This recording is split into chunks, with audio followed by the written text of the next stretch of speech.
I'm Lauren Lowry in the WSMV Now studio. We've got a lot of information that's been coming in to our newsroom about this Titan submersible. You know, this had everybody's attention these last several days all around the world, not just here in the U.S. because, you know, of course, we were dispatching U.S. Coast Guard, several other government agencies as they were searching for the Titan. But also, there were people from other countries on that submersible inside. And so there were people all over the world really interested in what was going on with this. I want to check this for you real quick as I bring that up. There we go. You can probably hear me a little bit better right now.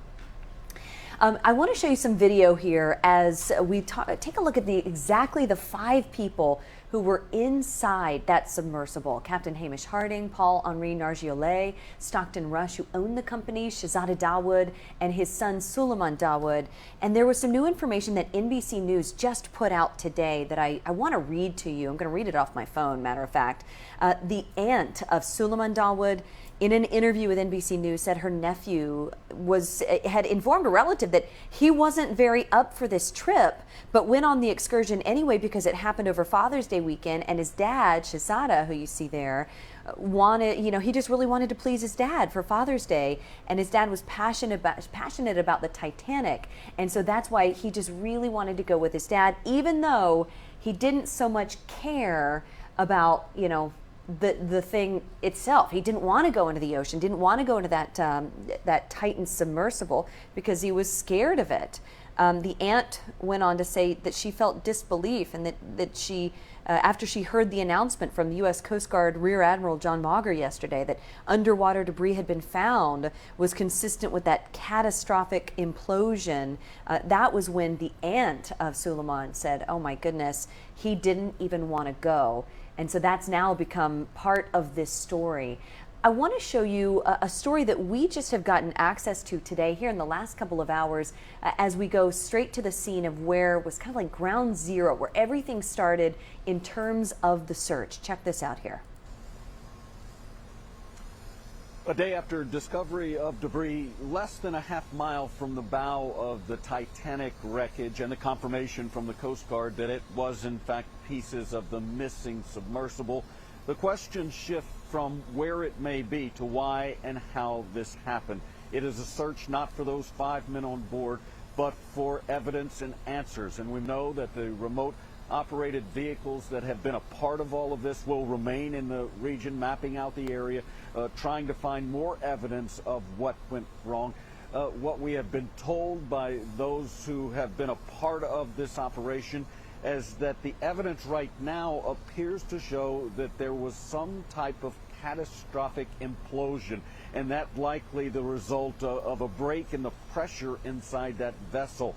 If that's the case, what most say is that it happened very quickly, and that's bringing at least a bit of comfort to the family members of those inside. To know that my soulmate didn't feel a moment's pain, that his brain didn't even realize, that's relief. Now, the Coast Guard says that the operation will continue, that they will continue to try and find whatever they can. No decision yet on whether some of that evidence will make the trip 2.5 miles from the floor of the ocean to the surface. That's the latest here in Boston. I'm Jay Gray. Now back to you. You know, there's so many questions as it deals with this story. So many people have said, okay, well, if the U.S. Coast Guard detected an anomaly in the sound on Sunday, why did it take until Thursday for us to find the debris field, for us to even know that the people had been declared dead? So at this point, there's just so much more information coming in. As I share with you some more of this video here, I want to read some new information that's also come down from NBC. The tourist sub did lose contact around 1 hour, 45 minutes into its 2-hour dive, and it was found on the seabed about 1,600 feet from the bow of the Titanic. And still, officials don't know yet, you know, where this imploded, why this imploded. So many questions remain. We do know, though, that the pressure that would have crushed this 22-foot craft, I mean, this would have been the equivalent in the weight of like 10,000 tons.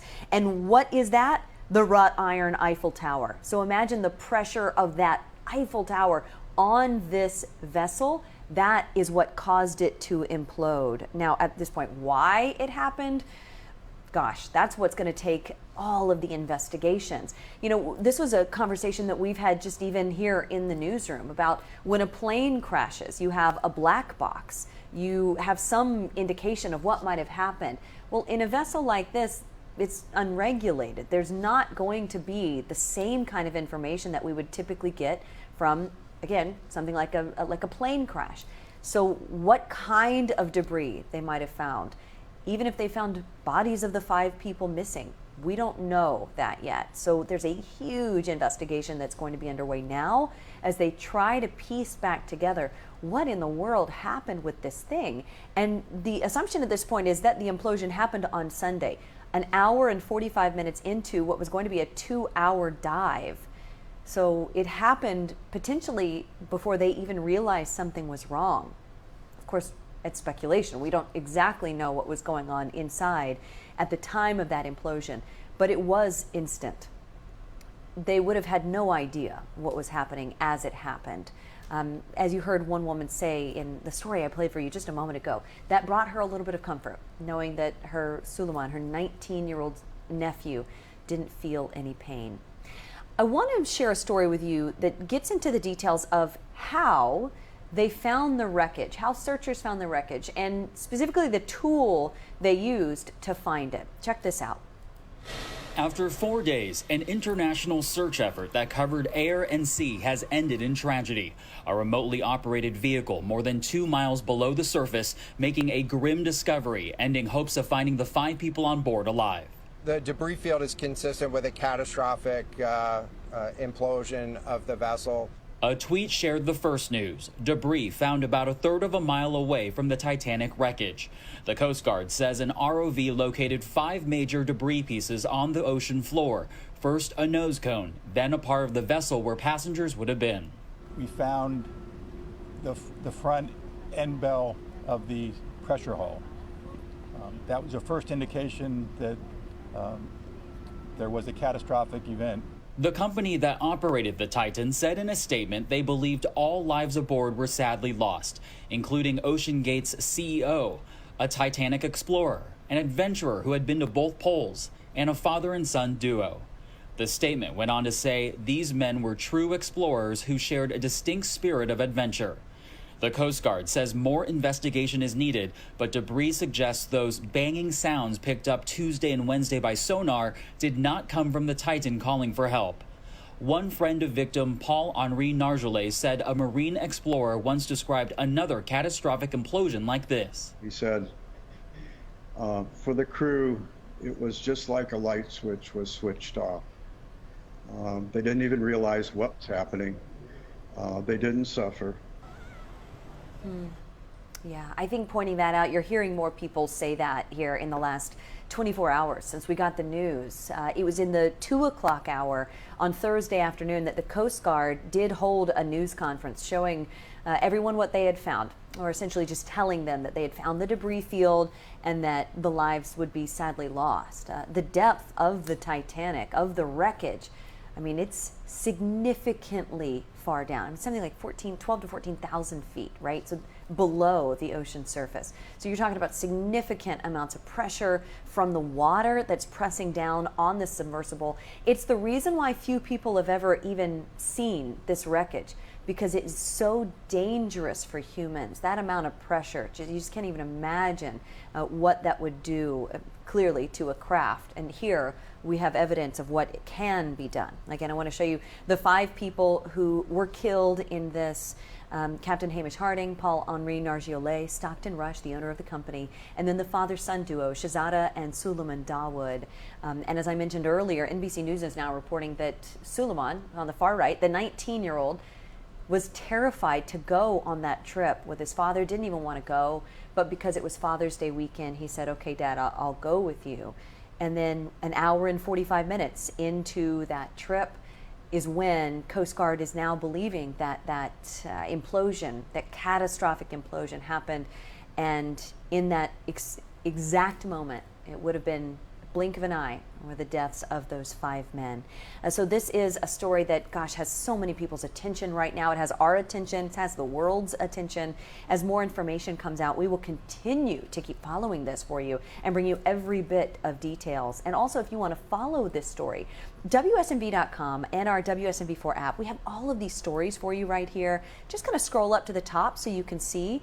Titan implosion has searchers hunting for clues, officials grappling with complex investigation. So you can see links to stories that we've done on this. You can watch videos that go along with everything that's come down from this. Like, for example, you can watch a long clip from the Admiral in the U.S. Coast Guard who essentially gave the news yesterday that the lives had been lost. You also see more information of the 5 people who went missing, and this story just keeps going and going. So if this is something you want to read more details about, or you want to share it on your social media, stay up to date right there. Again, this is the headline you're going to be looking for. Titan implosion has searchers hunting for clues.